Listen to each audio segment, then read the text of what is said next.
Je vous demande d'accueillir, s'il vous plaît, le skipper de MS Hamelin, Konrad Coleman.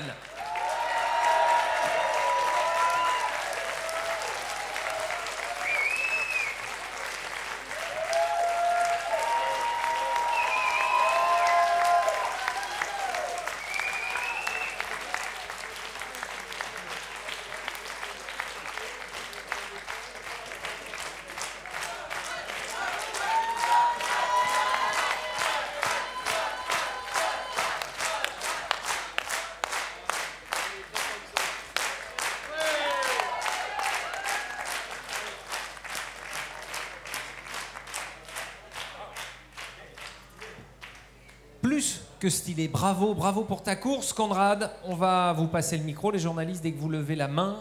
Question à poser également sur Zoom pour cette conférence de presse. Raconte-nous ce chenal, cette arrivée 13 minutes seulement après Jean, là, vous venez de vous recroiser encore. J'étais donc en plein bataille avec lui. Et j'ai eu quand même la liberté d'esprit de regarder le beau ciel, les étoiles, et de vraiment aspirer tout ce que je pouvais de cet instant-là. Parce que déjà, de faire le Vendée Globe, c'est rare. D'arriver à la ligne de l'arrivée, c'est encore plus rare. D'être dans la bataille avec la légende de course à large pour le podium, c'est encore plus rare. Et du coup, j'y vivais ce moment pleinement. J'aurais bien préféré que le bascule devant a tourné dans l'autre sens. Mais Éole et moi, on a un petit dossier à régler. Donc, donc non, c'était vraiment chouette. C'était un bon symbole de fait que cette course, si il avait le moindre doute, c'est un bataille de haut niveau de 1 à Z. Je sais que c'est difficile à comprendre qu'on est capable de maintenir le rythme pour si longtemps, mais chaque changement de voile, chaque matossage, chaque manœuvre, chaque décision était vraiment pris dans l'optique de il y a quelqu'un derrière moi, je chauffe aux fesses, et du coup il faut aller vite. Et du coup c'est incroyable de voir cette manifestation de ce principe évoqué maintenant devant tout le monde avec une arrivée si serrée. Donc, évidemment, j'aurais préféré que ça aille de l'autre côté, mais j'étais déjà en faisant plein dans l'appréciation de ce qu'on est en train de faire.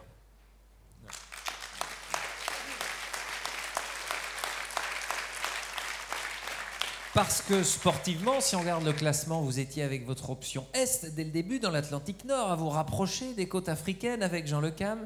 Et puis tu as reculé au classement avant une sacrée remontée au cours de ce Vendée Globe. Oui, ce qui dit remontada, ben c'est chouette, mais le fait qu'il faut remonter la montagne, ça veut dire que tu as glissé jusqu'au pied de montagne. Donc c'est un peu double tranchant. Mais c'était un petit peu le thème de cette course.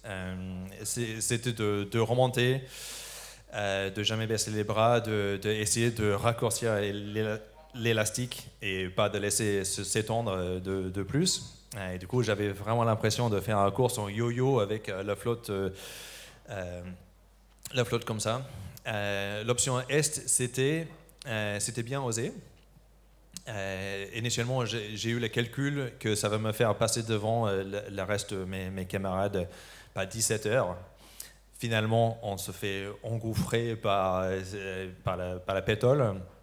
Et du coup, ça n'a pas marché si bien que ça. Mais pour moi, c'était presque un symbole de mes intentions dans cette course. Parce que je sens que j'avais beaucoup évolué depuis ma dernière Vendée, que j'avais beaucoup navigué en équipage. J'ai eu la chance de vraiment me concentrer sur le côté navigation et stratégique. Et du coup, je me suis dit, allez, banco, je ne vais pas suivre les autres, je vais faire ma propre course et je vais tout pousser jusqu'au rouge. dès le début et on verra ce qui se passe. Yeah.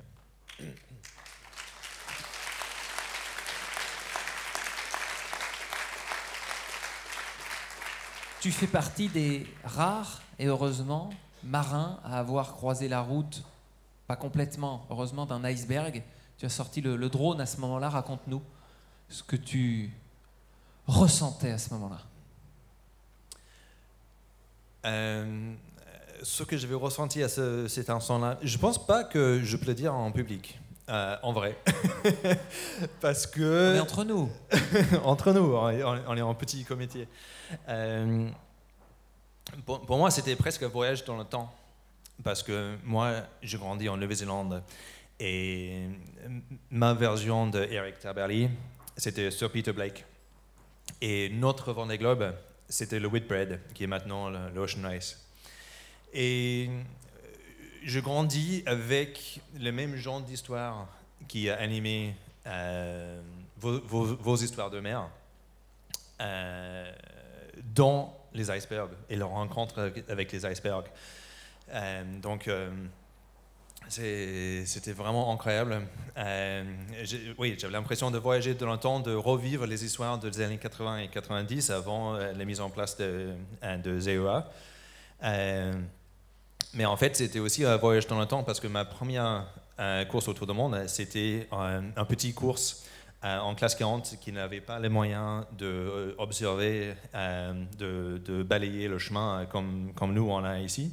Et du coup, par hasard, je tombais sur un iceberg aussi. Et du coup, je peux le dire qu'on dort mal après avoir vu un tel glaçon, même si c'est attendu, comme c'était le cas cette fois-ci.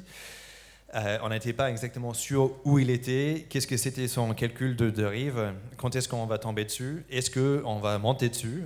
Et du coup, quand je l'ai vu, j'ai vu les vagues déferlant et j'ai vu, c'est un sacré vague, c'est très très blanche. En fait, c'est très très très blanche, c'est très très grand. Oh putain, c'est pas un vague.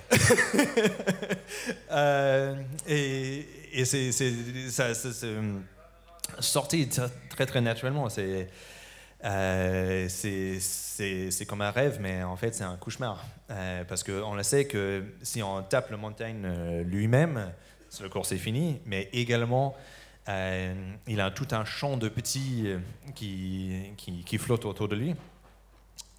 Et du coup j'avais vraiment peur. Et c'est pour ça que j'ai envoyé le drone.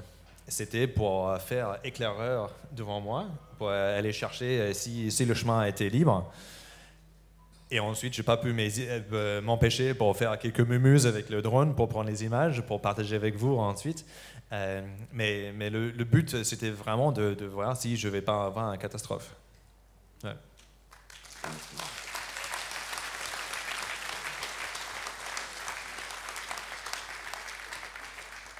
Ce Vendée Globe, il y a eu beaucoup de moments de peur, parfois, sans doute, c'est ce que tu décris, de plaisir aussi, d'autant plus que ça ne s'était pas fait en 2020.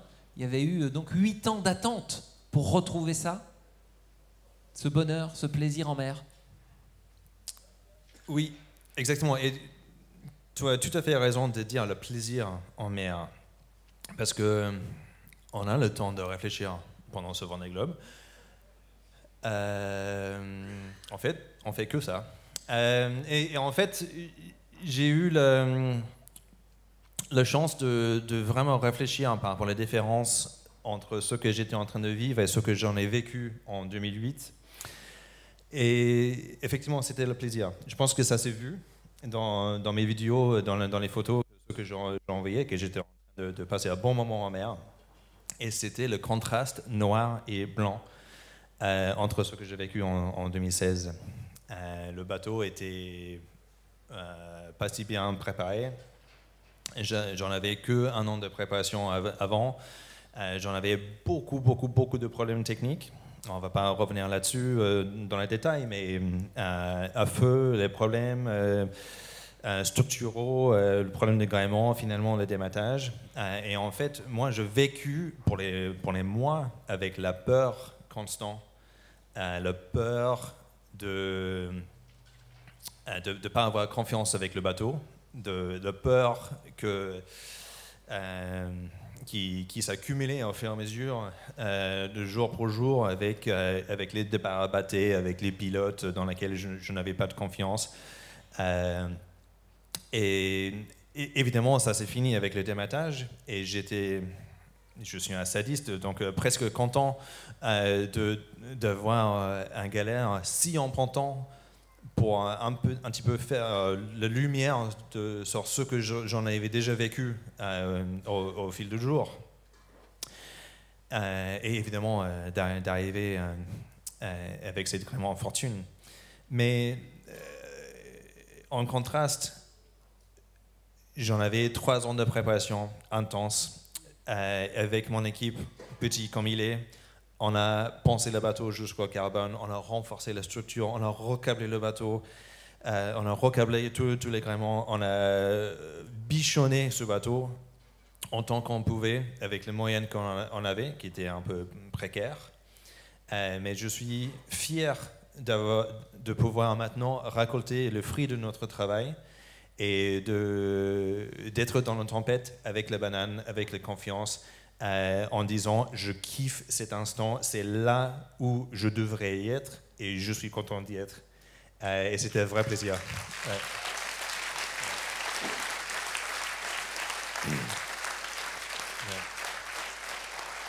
Et c'est ce qui transparaissait dans les vidéos effectivement que tu nous envoyais. Tu as le prix officieux du meilleur droniste. En tout cas, on vous remercie de nous d'avoir partagé avec nous ces images. Ça voulait dire aussi que c'était pas si crazy que ça de partir avec ce bateau qui avait une histoire particulière dans le Vendée Globe, fissure, abandon pour la Nouvelle-Zélande, pour ce bateau déjà, et puis Maxime Sorel qui avait fini avec ce bateau aussi abîmé, 10e il y a 4 ans. Oui, c'est ça. Tu avais une vraie relation avec lui. Oui, exactement. Je pense qu'on a parcouru un parcours un peu similaire. Je pense qu'on était un petit peu tous les deux les bras cassés au début, et au fur et à mesure, on se renforçait l'un de l'autre. Après avoir vécu la vraie traumatisme de la dernière fois, je pense que j'ai vécu les derniers 8 ans, entre-temps, avec une écharde dans le doigt, que je sentis presque tous les jours comme ma déception, comme un traumatisme. Et je suis ravi d'avoir sorti cette écharde pour moi-même, et aussi content de finir cette course avec ce bateau, finalement d'être le seul skipper qui a fait le tour sans problème majeur. Donc je pense qu'on a tous les deux chassé le chat noir, et je suis ravi. Ouais. Ouais.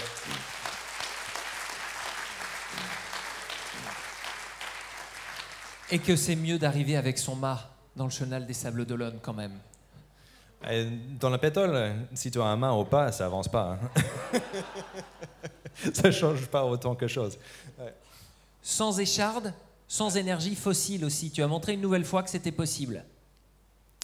Oui, c'est ça. Les règles IMOCA ont évolué un petit peu, et du coup, c'est forcément avec un mélange de technologies un petit peu différent. La dernière fois, en 2016, j'avais le droit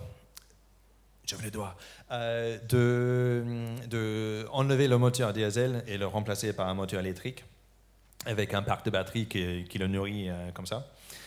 Cette fois-ci, le moteur diesel est considéré comme un appareil de sécurité, et du coup, tous les bateaux, tous les skippers qui sortent d'ici le 10 novembre, on est chacun obligé à mettre un scellé ou un plan sur l'arbre d'hélice pour faire preuve qu'on n'a jamais tourné le moteur pour propulser le bateau, mais tous les autres sont libres à faire tourner le moteur autant qu'ils veulent pour charger les batteries. Et moi, j'avais pris un deuxième scellé et j'avais mis sur le moteur lui-même pour montrer que le moteur n'a pas tourné, l'hélice n'a pas tourné, et du coup, j'étais 100% engagé avec la production de l'énergie nécessaire, qu'avec les panneaux solaires et les hydrogénérateurs.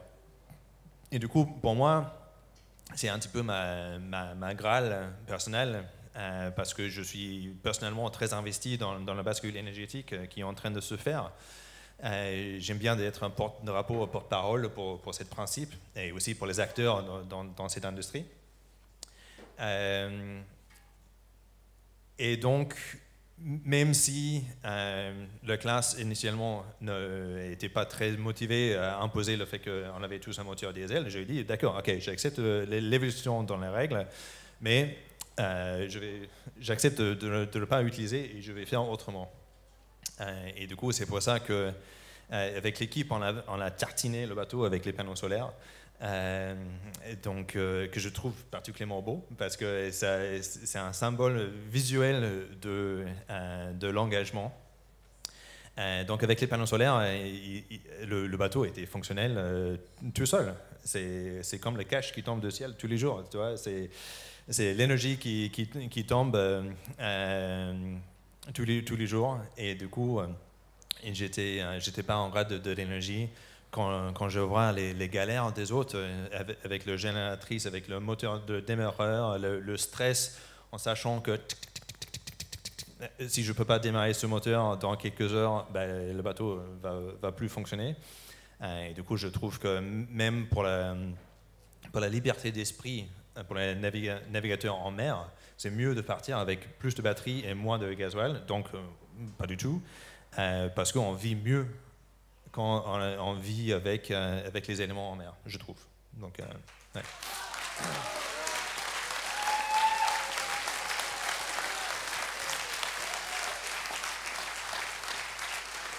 Donc, ce que vous faites, merci. Vous les marins du Vendée Globe, à valeur d'exemple. Par contre, on le dit à tout le monde et aux plus jeunes, hein, on ne s'amuse pas à faire pour le plaisir de nager. C'était pour aller sous ta quille, harnacher quand il faisait un peu plus beau, un peu plus chaud, aller voir ce qui se passait du côté du gouvernail et de la quille.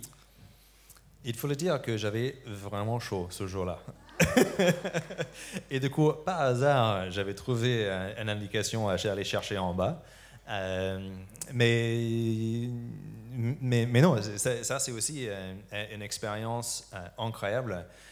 J'avais déjà évoqué le fait que ce qu'on fait, c'est rare. Et du coup, il faut profiter pleinement. Donc, pour prendre une douche froide dans la mer tropicale, c'est magnifique. Parce qu'en fait, la Terre, le plus proche, c'est 4 km en bas. Ça change les idées un peu. Et donc, c'est vraiment spécial parce qu'on a rarement l'accès à un bassin comme ça. Et du coup, c'était, oui, effectivement, pour regarder, pour vérifier, parce que j'avais en vrai entendu quelque chose de bizarre en dessous de la coque le jour précédent. Mais c'était vraiment juste pour prendre le plaisir.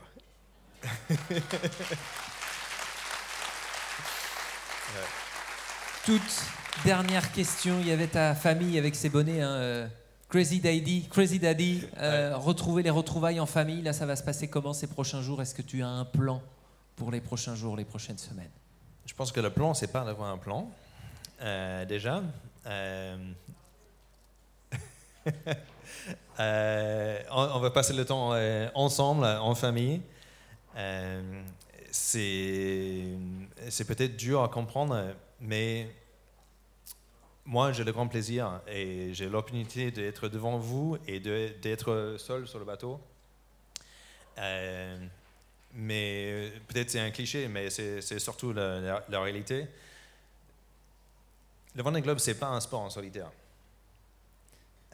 Parce que nos bateaux sont grands, ça prend toute une équipe technique de monter le bateau, toute une équipe commerciale et communication pour faire fonctionner un projet comme ça.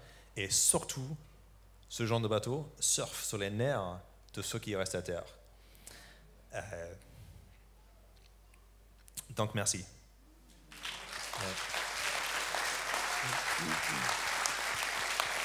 Conrad Coleman, skipper de MS Ameline, merci à vous, merci à toi.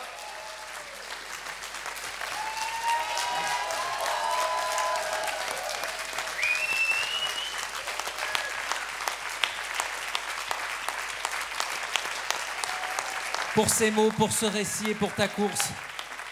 21e place. Merci beaucoup, Conrad Coleman. Et vous retrouvez évidemment Conrad, vous l'avez compris si vous nous rejoignez, demain au Skipper Finisher Club à 18h30 pour échanger avec lui, lui faire signer autant d'autographes que vous le souhaitez. Merci beaucoup, Conrad.